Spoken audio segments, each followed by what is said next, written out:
Okay, so going back, Akima, please accept my apology. I was not trying to interrupt you in a way that you thought I was. So please forgive me. Okay. I don't know no other way to interrupt nobody. Like you said, you didn't try to, but clearly I was there talking. You say in the way that in the way that I took it. And that means I was wrong. Do you understand that? No, I don't understand nothing. You can be a victim all you want, bro. It's okay.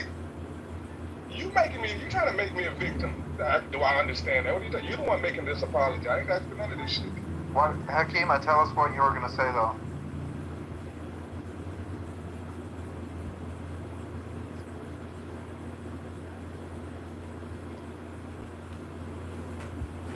Hello? Did he say it?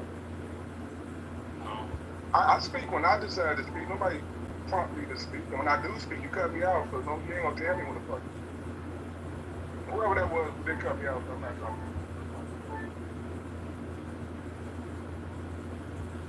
You know, I live in Illinois where we suffer Fat Pritzker, and he is very slimy and very good at manipulation, media control, buying mass media, and you know, I think he's going to put his fat toe, you know, in the ring.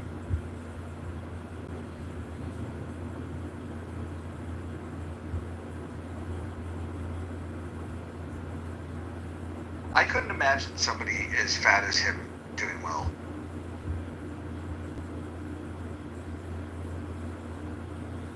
I mean, he may just stay in Illinois and be a complainer and rule this state, you know, and destroy it into the ground by continually raising taxes and doing all this transgender identity therapy for students. Now they're actually building almost hospitals into schools now. It's no longer just your local nurse. Now it's a full-on health clinic. And they're doing mental health assessments to find out if you're trans, if you're gay, or what your feelings are on trans and being gay, and even maybe what your feelings are about Donald Trump. They're doing assessments and diagnostics now where you have to get a sheet to opt out, but they want to know about what you're thinking, what you're feeling, and they want it recorded and put into a database.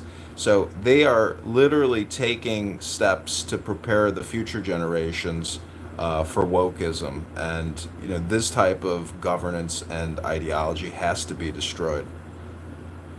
They're building low-income housing for transgender community. They just announced that the other day. Hold on, I'll put the link in the chat. I just want to mention, I love Nick. Nick, I don't know who you are, but you're awesome. Could anyone share with us what Democrat right now run a good governance anywhere in the country? Is there any Democrat governor, mayor, anywhere? Fetterman. Fetterman post-stroke is turned into the best statesman that this country has. Yeah, jumping on that, Shapiro for Pennsylvania is a good governor. He's a Democrat. So you guys gave me two, right? Fetterman. Well, Fetterman is a senator, but Shapiro, as a governor, is a great governor of Pennsylvania. I personally would like to see Steve Bannon run for the Republican nominee.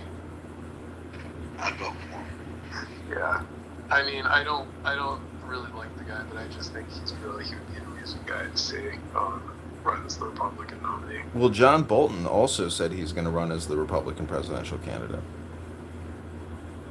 If you thought Trump, Steve Bannon. Wait till Steve Bannon gets free budget with Bannon will do. Yeah, Steve Bannon would crush John Bolton.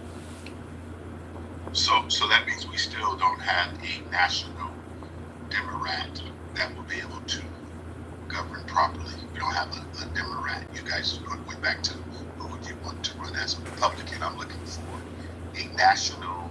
You said Shapiro, Fetterman. I don't think Fetterman can do it nationwide. As Democrat, like if I'm a polymocrat, I would put my money on Shapiro.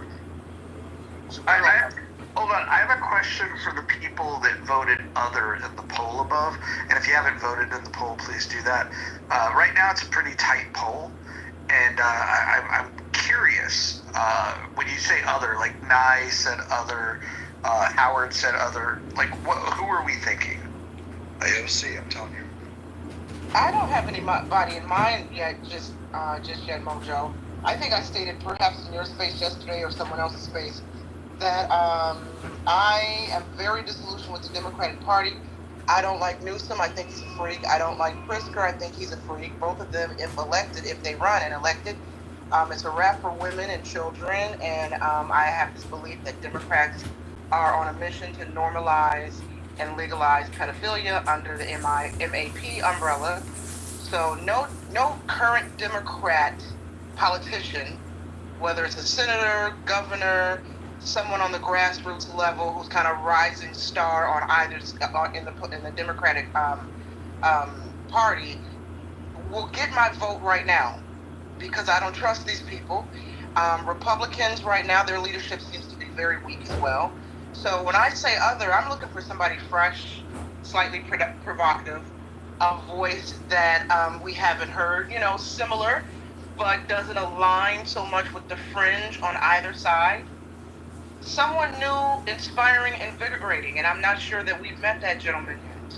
Mark Cuban. What about Matthew McConaughey. No, NY, I like your assessment. Do you think anyone on the Republican side is pushing this transgender pedophilia kind of stuff? It's possible. I haven't seen it, so I won't say no because I don't know for certain. But I have not seen it on the level that I've seen coming out of the far left. So I'll be traveling on Tuesday to the state capital of California to go against AB 495. It's called the Stranger Bill, where any person can walk into a school, and with this bill comes a sheet that says you can be a caretaker of any child and take them out of school. They call it the trafficking law of California. Only 2 months ago, they passed another law here in California that you can purchase a young boy between 13 and 17 years old for prostitution. This is pedophilia at the highest level. We have a Democratic majority here in the state of California. This is sad. This is what I'm talking about. The elected officials that we currently have, guys, we got a lot of people in office who are claiming the children. Leave our children alone.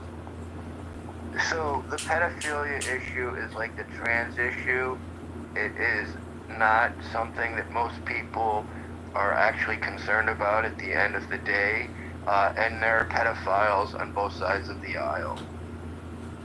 Same corporation, different division. Listen, I agree, the driver. It's not an issue now, and by the time it becomes an issue, it'll be too late for people to act. Because some of these perverted politicians know that your average American does not care. They're not paying attention. They don't think it's real life, or they have this idea that it's only 0.0% of the population XYZ. So they're already hosting TED Talks to normalize these things. You have studies coming out of Ivy League college universities claiming that babies are born trans and people are born pedophiles. So if you're born this way gay, you're born this way pedo.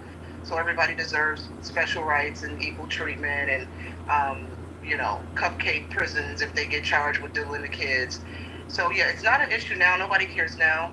By the time folks really wake up to what's subtly happening, it will likely be too late. How can you? They've already convinced y'all to put your kids on a cocktail of drugs because puberty is bad. Like, come on. How can you In say? the state of California, they tried to get it to pass through legislation without even an actual vote. So yes, they're trying to sneak it through. And it only did not get passed is because a Republican in the state of California said no and kind of did a whole media blitz with it. But yes, you're correct.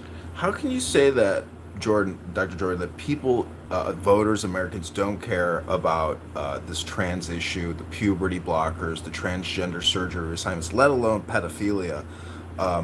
it costs $100,000 to convert a man to a woman, to cut off that genitalia and get them on these puberty So blockers. this is just my opinion, but how many, for example, I can't think of a trans person that I know, maybe one that I know through someone else. I don't know any anyone who's registered as a sex offender. I don't know any pedophiles. So It's I'm called not a saying that mental health crisis. The suicide rate of these young men who decide to become women is prolific. It's like, okay, but this is look. So I think looking at the trajectory of the Epstein news media, I don't want to call it a circus, but the news media cycle. I mean, look at the only reason that that's still in the news is because Trump has been, afraid to expose himself to whatever degree that he's vulnerable, right? So if he hadn't pushed this issue more, we wouldn't be talking about Epstein right now, in my opinion. And so if that tells us anything, someone of notoriety has to give it coverage. I mean, when the guy, who is the New York Democrat, who's the guy who was married to Hillary Clinton's assistant, Wiener. went to jail. Anthony Weiner. Okay, so Wiener, I mean, I could be wrong about this, but I don't think the Wiener story, it sounds so funny, the Wiener story got a whole lot of coverage, looking at it through the lens and under with respect to the context that we're looking at it at this issue now. So Trump is keeping the story alive. So to Nye's point, it might make if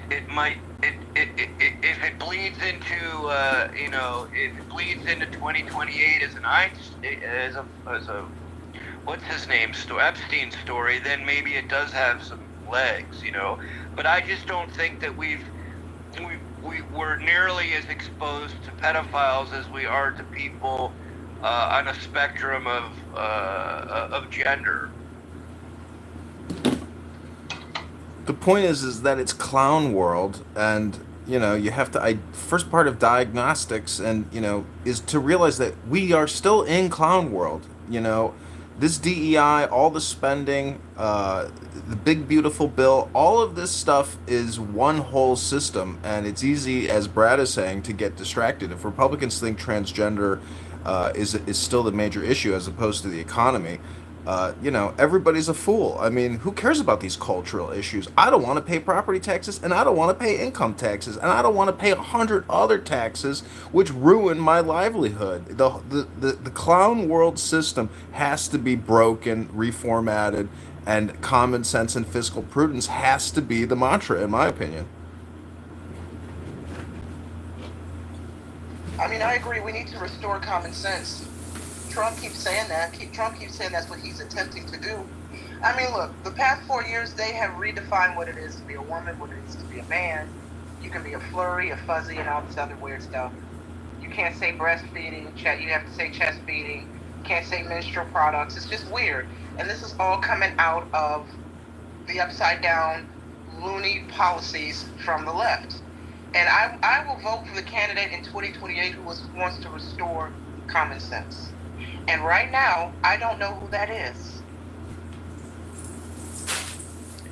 Well, Mojo, you asked the question, because I put other, and I'm not saying, this is kind of a boring answer, because I don't know he's the best candidate, but I do know from some of the research and things that I've done, the post-mortem on the last election, a critical population that certainly tipped the election towards the current president was veterans.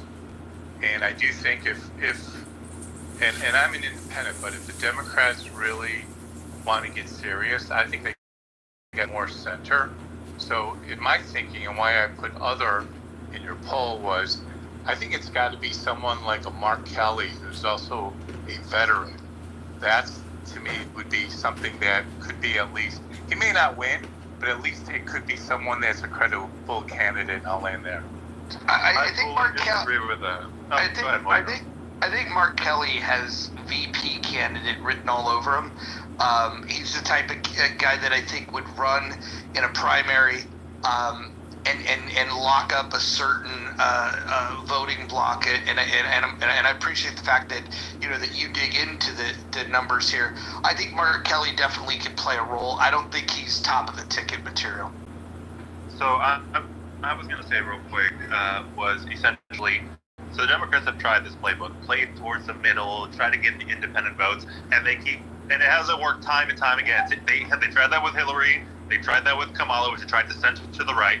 I'm going to get some pushback on it, but like someone who I think might actually win is AOC on the Democratic side, someone to fire up their base, to get people out to vote, and to instill rage in Republicans in a way that it will make her base even more excited. They need someone like the Republicans are going to the far right. I think Democrats need to cut the shit of trying to, gather the moderates or conservative Republican or moderate Republicans and just go straight for what they want.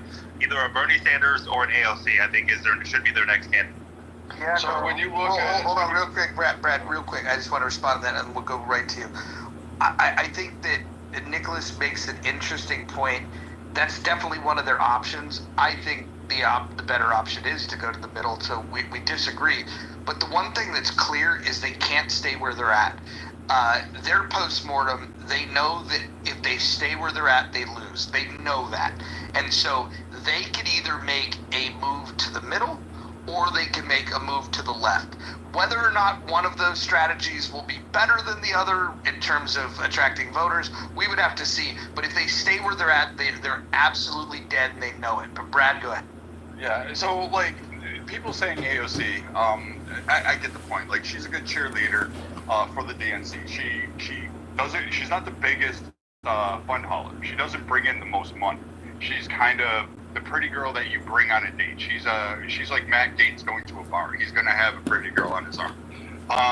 That's not really where AOC is going to excel at. As a matter of fact, I don't think she's even going to be able to pull out a race against Schumer. I just don't see that. When you look, even after all of her stump speeches, all of her gallivanting across the nation, going through and talking, and all these things, screaming online on the news, she still only got as like Emerson did, Morning Council, all these polling places, even in their own little collectiveness. She only pulled 11%. Kamala wasn't doing any of that shit, and she still pulled way ahead by like almost triple digits in matchups with. And we still haven't had that. I do not think AOC would be the answer. I would love it because it would be easier for a Republican to actually win. That would be a great ticket if AOC threw her hat in the ring. But I don't think anybody in the DNC really thinks she's a viable candidate, even at VP level. I think what they want is her to be a cheerleader. And remember, her district is redistricted, gerrymandered to the fact that even a glass of water that has a blue label next to it is going to. So there's no way that she has really faced any kind of really political backlash or had to stand on her own 2 feet to get elected.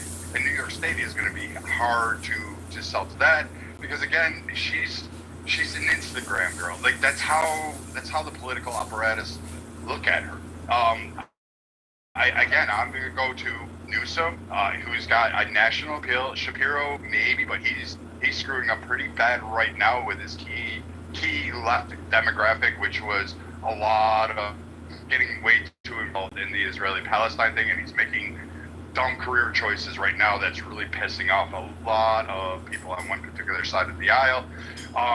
He's also just not doing what he should be doing in Pennsylvania to really secure that state, which is why it's going to be a battle state. So, I mean, again, like, I'm looking at Pritzker, Newsom right now. Whitmer is still in the wind. She's a ghost right now. She's staying very quietly, but she's going to fundraising events. She's going to PAC committees. She's like traveling around and she's collecting in money. She's getting money on reserve. So I think she might be a player in this, and she's not having any controversy. She's trying to keep her name out of the news, and she have a go at it. I like politics itself.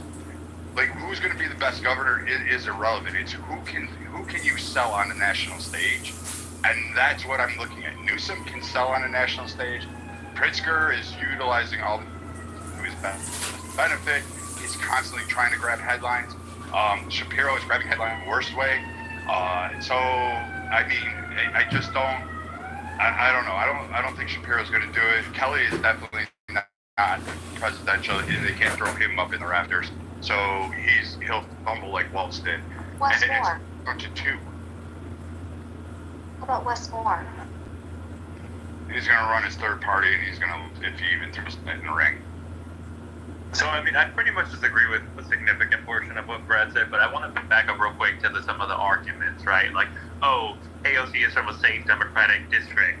So was Bernie Sanders, right? Nobody expected Bernie Sanders to be a problem, right? AOC is someone who can't run on the national stage. The Democrats did not expect Bernie Sanders to almost take it from Hillary. Like, this is so similar to what happened with Bernie Sanders, and they have similar appeals to where, whether or not you hate her or whatever, the working class people think that she has their back and she's looking out for their interests, and she can simplify a lot of the Democratic messaging so the people in her district actually understand what the fuck the Democrats are trying to do, which is something Trump is actually very good at, and so is AOC, and so is Bernie Sanders.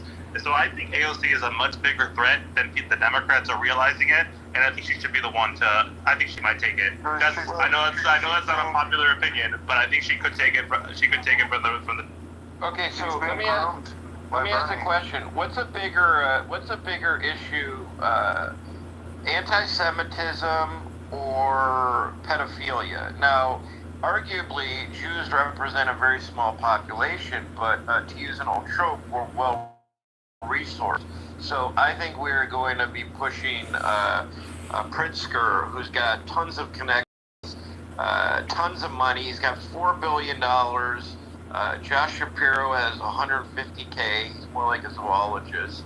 I just don't think there's a lot. The front runner among the chosen ones is definitely going to be Pritzker.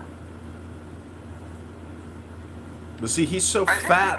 I think you Unless guys, Whitmer marries me and converts. I think that you guys need to figure out that these elections moving forward are going to look a little different than they have in the past. The way that people get access to, and exposure to the candidates and the candidates to the people. And if you look at what Trump did in this victory, one of the things that he did really well that was a game changer was his appearances on.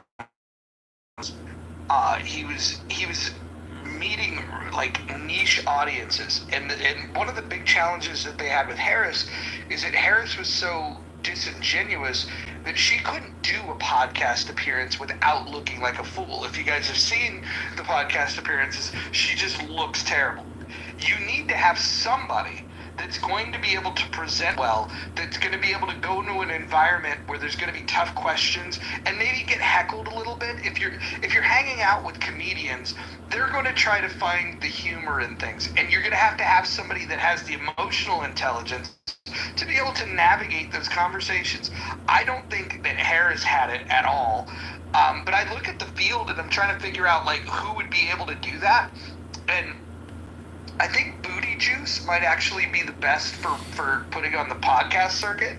But I like. You guys think of anybody besides Booty Juice? You know, he is a special appointment. I don't know if you know how he became a captain in the Army. He never went to boot camp. He never did anything. He just got specially appointed by the CIA, to be an officer. And Mojo, wasn't it that Kamala with Joe Rogan, she wanted him to come to her? Yeah. He invited her, and she declined. Here's another interesting thing. When libertarians were having their moments in the sun, what's her name? God, what's her goddamn name? Fucking, it slips me. She's so irrelevant. No, the goddamn fucking libertarian broad that ran. She was. Joe Jorgensen. Yeah, she was actually offered an opportunity to go on Rogan, and she declined. And here's something that people don't know about that campaign, was that when she was running, she was also working full time. She didn't take off time. She was teaching at Clemson, and she didn't take the time off. and if the media wanted to meet with her to do an interview, she wouldn't meet with them until after 3 p.m. Eastern time. Like, think about that. So, like, noon Pacific, on the West could work, but she would not make herself available for anything. And so she never wanted to quit her day job. Now, you might say, well, why are you mentioning that? The point is that there's some people that really want to run, and there's the people that know that they have no chance. But when you're given an opportunity to get exposure, the reason why she didn't take that was that she knew she'd make a fool out of herself. When people imagine Harris. People like him and appreciate him and respect him. If you live in Florida, you thank God that he's your governor. You live in Illinois, you pray to God that people like Pritzker, have a myocarditis, from. So, I mean, but it is, I think Akima's right, it is a lot about running up against Trump in the beginning. I mean, Trump really dished him pretty good in the early term of, while they were running. So they butted heads, but, he seems to me like he's running that state in a way that, is long overdue, or there's many states that should be running their states in the same way that he's running the state. For God's sakes, he's claiming that they're going to get rid of property taxes. His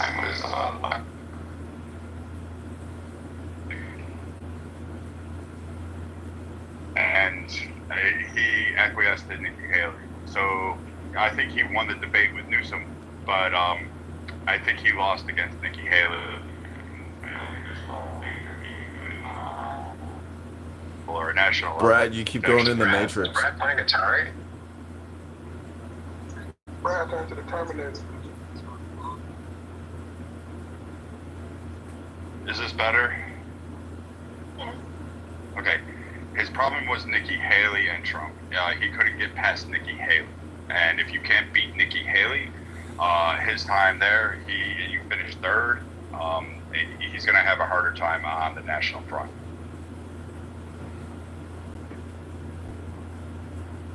So, Mojo, you think the country wants to see more alligator Alcatrazes? Is that a good look? I think so.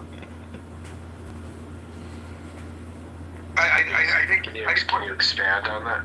Yeah, well, you asked if the country wants to see more of it, and I think yes. I think that you can come up with clever names to try to go against, certain immigration policies, but I think that the country right now is more with Trump than against Trump when it comes to this issue. And so, to answer your question, I think yes. I think they want a big moat between the U.S. and Mexico. That's what I think. But I mean, you're talking about DeSantis now being successful. It's in his state. Is that a coincidence? Coincidence? No. But let me ask you this: why is it that when Democrats talk about like democracy and what the people want, that's the story they use when it's ideas that they like. But then when the will of the people is to do something that they don't like, then all of a sudden they're against the idea of democracy. And like, that's the part that I don't get. It's like many people on the left, they want a pure democracy. They call for it pretty openly. They think that we should get rid of the electoral college, for example. But then when you find policies that are popular, Democrats are like, oh man, that's bad.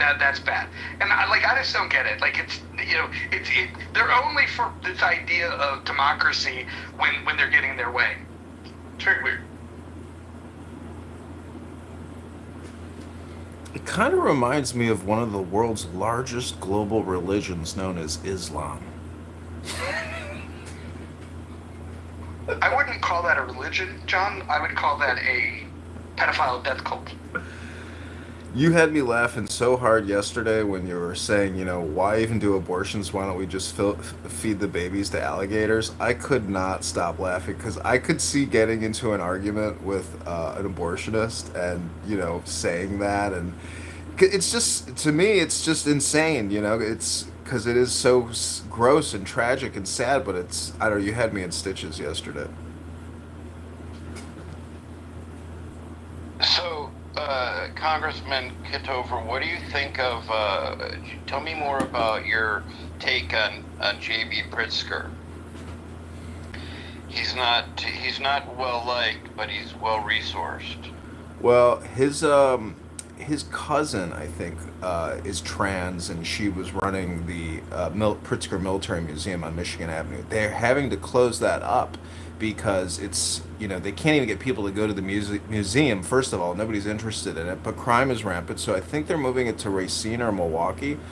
But you know, my gaydar goes off when I see him, and he puts out a lot of creepy videos, and he says a lot of cringe things. And he was on Stephen Colbert saying, we gave this redistricting map to our local kindergarten, and this is what they came up with.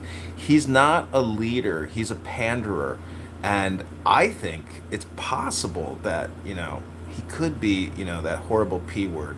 And the fact that his trans cousin dresses up as a woman and dates young Hispanic men in the Rogers Park area in his massive mansion. People have illicit sexual lives that you don't want to know about, and they have political opinions about cutting off young men's genitalia and pumping them full of puberty blockers. And so Illinois, Abraham Lincoln's great state, is run by Clown World. It is a prime Clown World state in our 50 state republic here. So I say be on the watch out for Pritzker. He funded the translation of the Zohar into the Pritzker Zohar edition. I love the Zohar. It's got incredible wisdom, but I do not think that these Clown World leaders read books. I don't think they have any wisdom, pragmatism, or just basic normality or decency in them. They are dedicated to creating gaslight content on the interwebs about all these woke positions, and it's really pathetic. I mean, they pick out the littlest things like JD Vance, increasing the water supply in the river. It's like they pick at the lowest hanging fruit because their jobs are essentially political communication. They don't produce anything, they don't create anything. These people have never run a business, they've never started businesses. Pritzker is just a trust fund baby. And he's a fat, pathetic pig, and I don't think he has the actual physical strength to run for president. Because they're identical descriptions. So what's interesting about Pritzker, and I don't know enough about the family, but let's go see Pritzker play 18 holes of golf. Okay, Pritzker can't walk 3 holes. What's weird is Tony, the older brother, the middle brother, the oldest is Penny, who is on the Harvard Board of Overseers. It seems that the least presidential, at least on the surface, would be the youngest brother. He's just not in good. He looked like he's aged more than his older siblings by a ton. He just does not look like the best specimen to come out of that family. I don't know what to say, but that's just a superficial, Illinois is a super corrupt state, and in fact, with the John F. Kennedy election and the mafia, Illinois is like a fixing state. It is a place for corruption to essentially, happen. And the people that run the Illinois GOP, the Chicago GOP, and the Democrats, it's really like a uniparty here. There's really no real fiscal Republican conservatives. I mean, the state has been Democrat for 70 years. I went on eBay and I bought some Illinois Democrat primary ballots. It used to be a classy organization. People wore suits. It was probably basically in the 60s and 70s, it was more like a Republican association versus a Democrat association. But now with all the wokeism stuff and the rainbow flags and the trans flags, here where I live during the No Kings protest, the anti-American messaging that these young children were writing with chalk on all of the sidewalks was so shocking. I really wish I would have filmed it all, because they were literally the extension of their parents' woke liberal ideology, and they were transmitting it through artwork. And the messages that they were saying were so shocking, so anarchical, so violent, that the brainwashing of these young children is a tragedy in the making.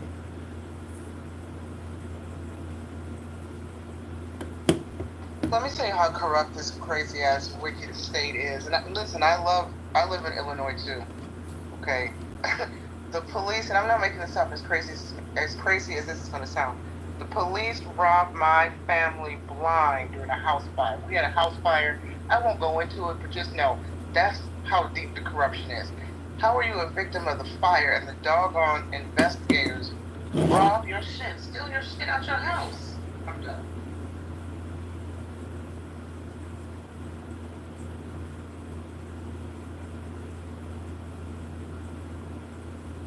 Well, John, if you want to move the Overton window in Illinois, what you need to do is get a faction of people within the Republican Party to speak radically about the types of changes that you want to see.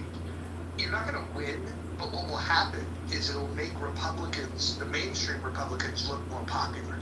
So people will run from the radicals, and they'll embrace the more moderate side, but at least it pulls them away from Democrats. That's how you shift the Overton window, is by having some radicals and then allowing those mainstream people to call you out and say that you guys are the problem and you're extremists and blah blah blah. But you just have to have that representation. If you want to see it working out, go to like New Hampshire, where the Libertarian Party and a few radical independents are saying the most crazy things, right? They want to,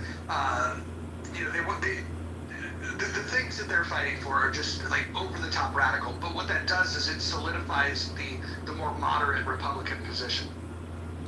Well, when 300 people get shot every weekend and 75 die from gunfire, you could go to Kabul, Afghanistan, and no one gets shot every single weekend. So we live in an anarchical society, and the police are just looking at their cell phones in their cars. They don't want to be bothered with all this shit. So we have a gang problem. We have an alien invasion problem in this city. They've spent over $1 billion housing 60,000 illegal aliens, and many of them are tied up, in drugs, narcotics, prostitution, robberies, murders. It's like a political elite, and the Chicago Teachers Union, who sucks out 75% of our property taxes. Like the city, we're in a very dangerous place in the city because they can't keep kicking the can down the road, because Trump isn't going to give them that bailout money. And those billions they spent on the COVID-19, they already spent that money. So the city is like at a breaking point. It has given up all of its value. It's sold its parking rights to the Abu Dhabi Investment Fund. This city is strip mined, and people want to leave, and it's just like New York City. I mean, you can look at the new housing inventory that got listed in the past 30 days. People want to get the fuck away from these socialist, Marxist, Democrat leaders who are very dangerous. I mean, it's all about white supremacy, climate change, gender, etc.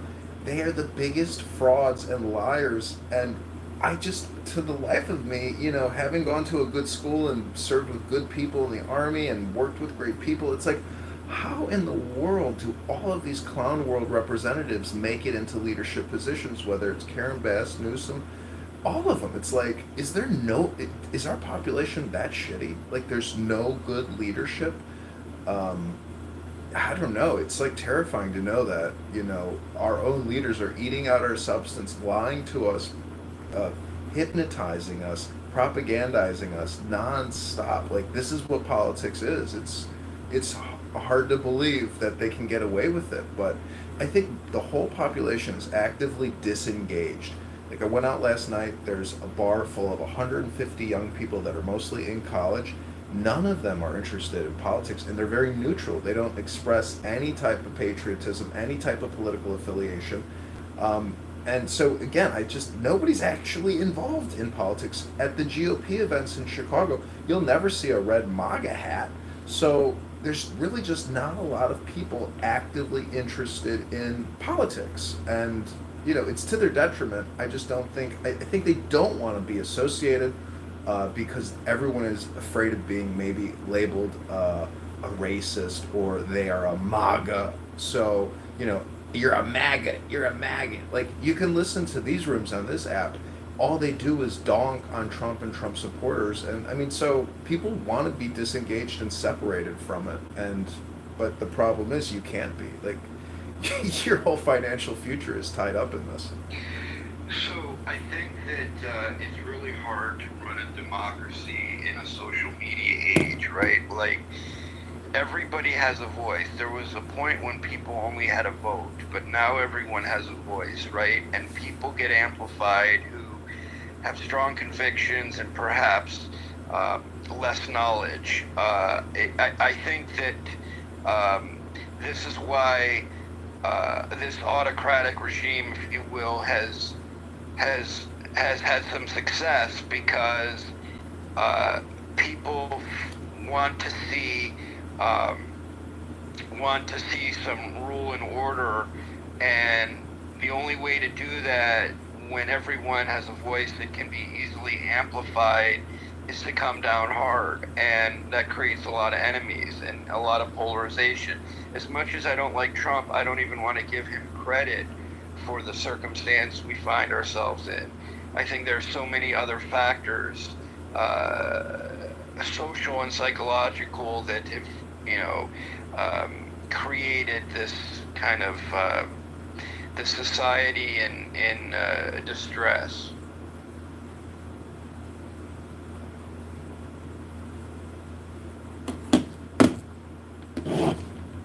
Who do the clubhouse Democrats, like, if you were to go into Patty's room, who do they think is going to be the nominee? Jasmine Crockett.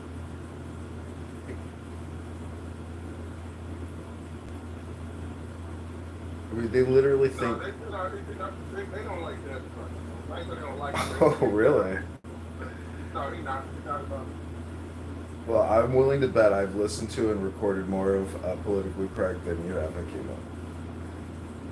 Probably recorded more, but I probably listened to more. You got to record the show. But when I heard it, I never heard Patty. Lisa, I haven't heard.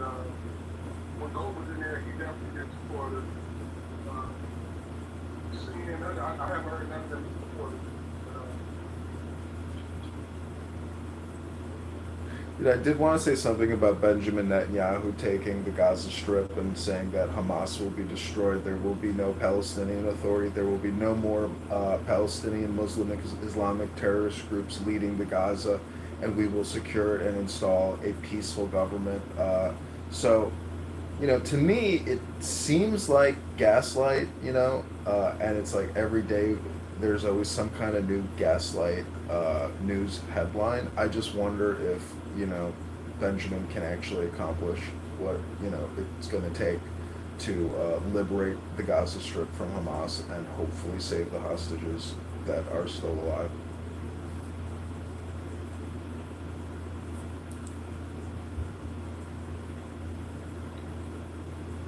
Wait, I just, I don't mean to deviate from what you just stated, but I just want to go back to something that the Jasmine Crockett point. Jasmine Crockett said in an interview a couple months ago, maybe some of you guys saw it, but I had to go refresh my memory. I'm reading this from the New York Post. She said that the Democrats want the, quote, safest white boy as the 2028 presidential candidate.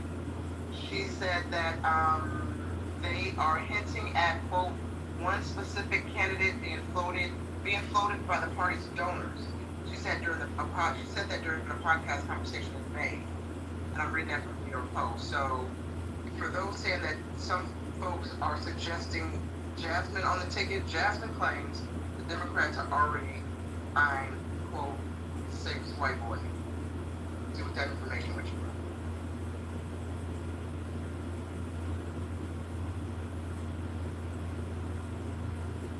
I mean, that's the thing, is you can make outlandish statements, all or nothing statements, extreme statements. You can lie. I mean, there is no limitation to gaslighting. And you hear it on this app all the time, and politicians are playing that same communication game.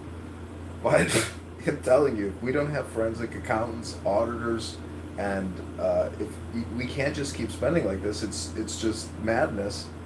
And, when you really look at all the breakdowns, I mean, if you were to cut things just 10%, like 10% cuts to a lot of these programs, and there's thousands of programs, gotta cut. Gotta start cutting and reduce that deficit to like maybe 100 billion.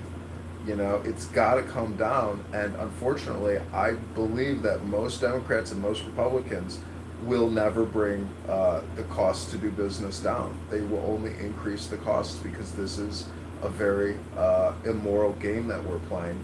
And but again, I don't think we're the only country doing it. I think a lot of countries and their economists and their governments and their central banks, based on the currency exchange, they have to say, hey, we need to do more inflation to catch up to the American inflation. So I guess that's what all these PhDs do at central banks all around the world, is to figure out who's cheating the most, so we can figure out if we need to catch up, or maybe there are some good people that know how to do actual state central planning and know how to start and run a business or dissolve a business. So, do you think Jasmine Crockett or Maxine Waters have ever opened a business, or they know essentially how to create a successful economic environment without rampant inflation and dollar creation? No, they don't. They're incompetent, and they know the game though. I think, but anyways, that's what I'm thinking.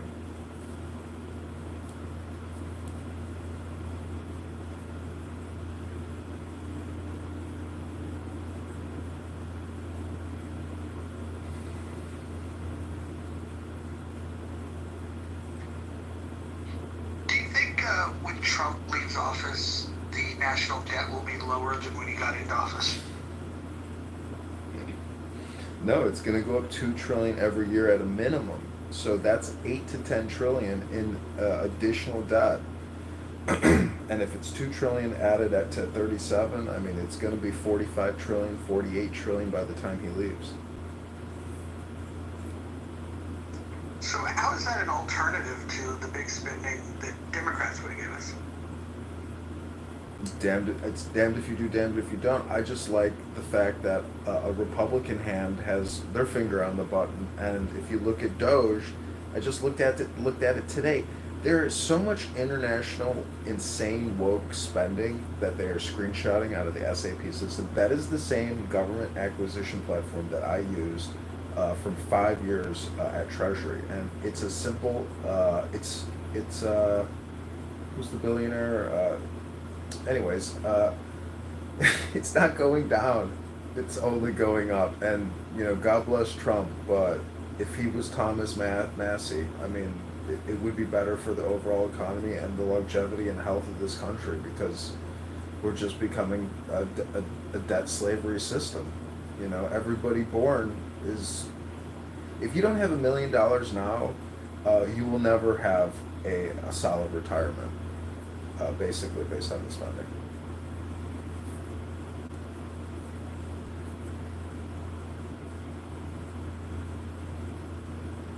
Well, you could still build wealth. You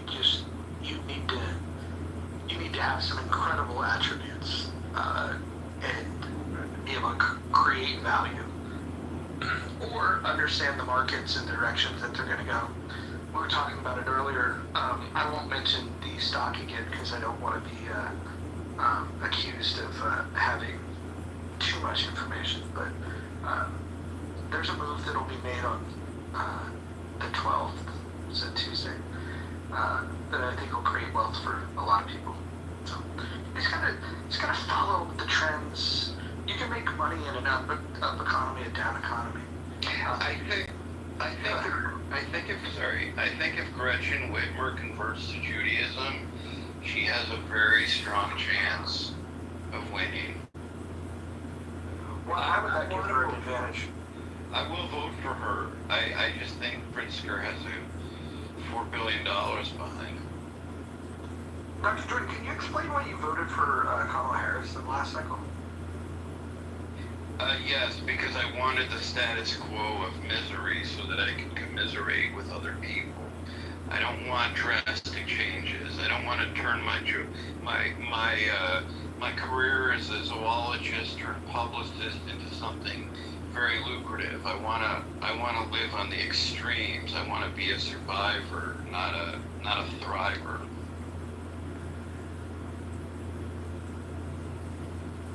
I like to complain. I'm Jewish, and if good things start happening to me, I'll have less reason to complain. See, Dr. Jordan, I keep saying this, that I talked to my mom. I was like, Mom, we should have a podcast where it's called, Let's Complain About Everything and it's be as cheap as possible. Because that's basically what my mom and I talk about is, we talk about as being as cheap as possible and how proud she is about how frugal she was with this and that. I mean, she doesn't flush her toilet unless she has a buildup, that type of frugality.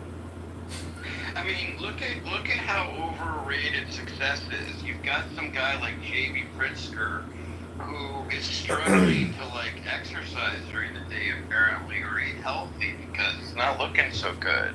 And he's got all the resources in the world. If that's success, do you really want it? And then you got Josh Shapiro, who's worth $150K, and he seems to be slim and fit, but he's had trouble deciding what side of the aisle he's going to stand on when it comes to dealing with anti-Semitism on college campuses, which is kind of a softball, I think. And I don't get it. When you voted for Kamala and then Trump won, how did that make you personally feel? Because, I know when I vote for a winner, I feel like a winner.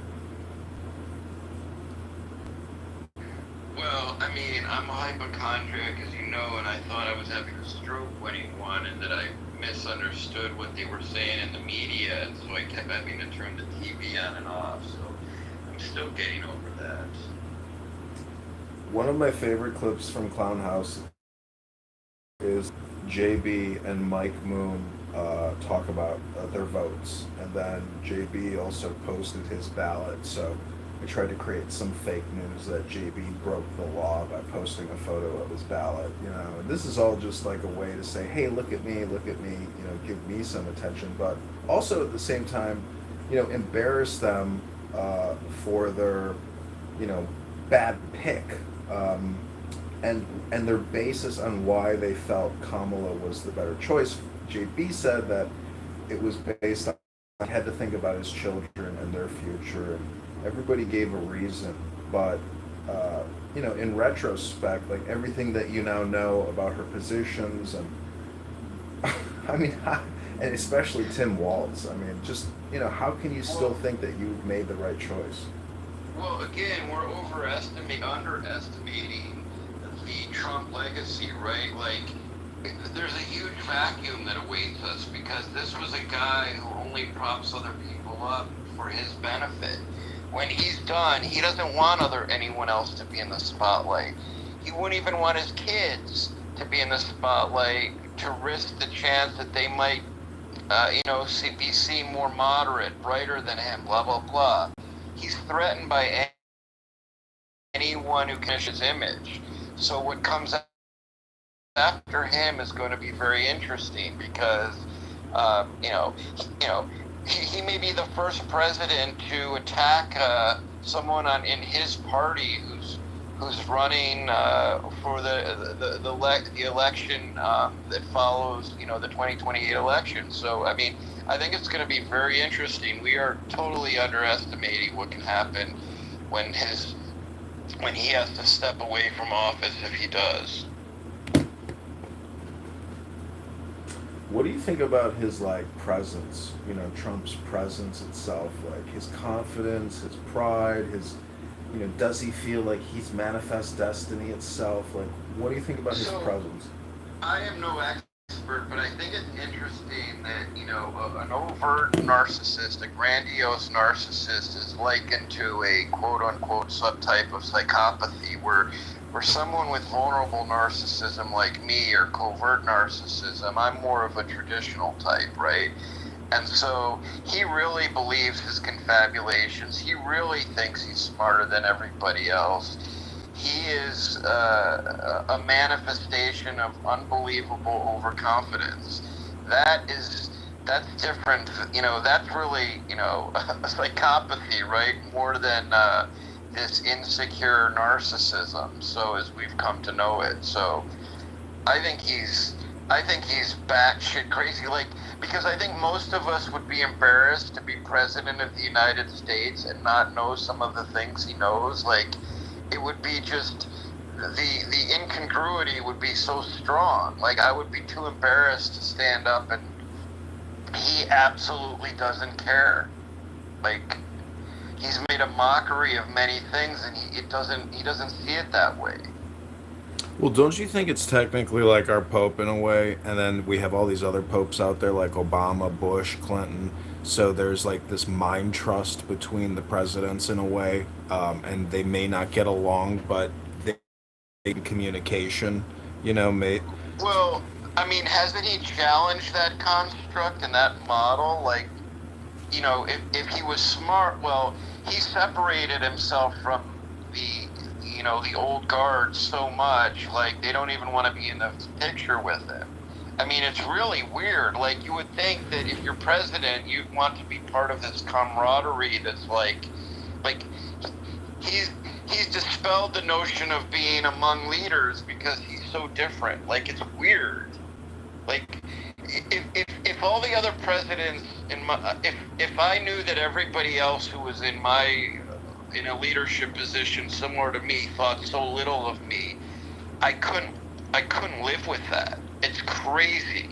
It's absolutely crazy that he thinks that that's what I'm saying. He's willing to separate himself from the crowd to his own benefit or detriment because his ego is so confusing to us. I know, but don't you view him as not being part of the same chain? I mean, they tried to blow his fucking head off. They cheated him with Joe. The second time he wins by a miracle. I mean, but I'm saying, is it all just like theater? Is it just theater? Because that's what I really think that it is. Wow, John, you're not tired from the 2020 election stolen? You're still rocking that. God bless. Well, I mean, I will say that, based on my own little statistics and my experience voting, like, I didn't see anybody there in 2020, just like a couple little Democrats, but it could have been the polling place I went to. But anyways, I'm just saying that, Trump is Trump is independent. Like, if there is some type of conspiracy going from JFK to 9/11 to COVID-19, Trump is like, I don't know. It's so hard to know connections. Well, okay, so what's fascinating to me is if you look at this nepotistic trajectory, if you will,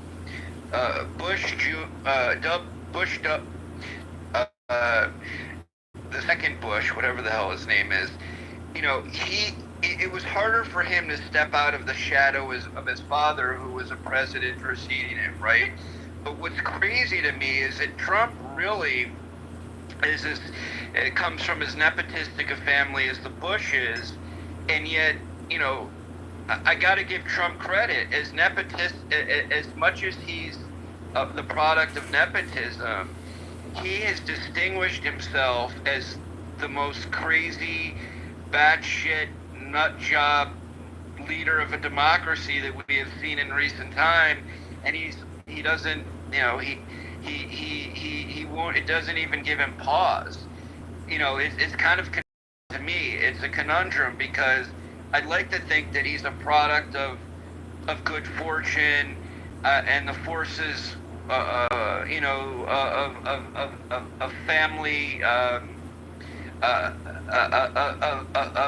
regarding his family, but he's differentiated himself from just about anything we've ever known, and you got to give him some credit for that. He's an animal. I don't know what I just said, but I know what I meant. He's not the anti-hero, though, right? Like, I think he's more of a hero than an anti-hero, but I do know that, everyone has a Yetzer Hara and a Yetzer Tov, and the greater the Hara, the greater the Tov. So... I mean, I'm just like, I still can't, it's hard. It's so easy to forget how happy it makes me that he's the president, because I just don't see, like, his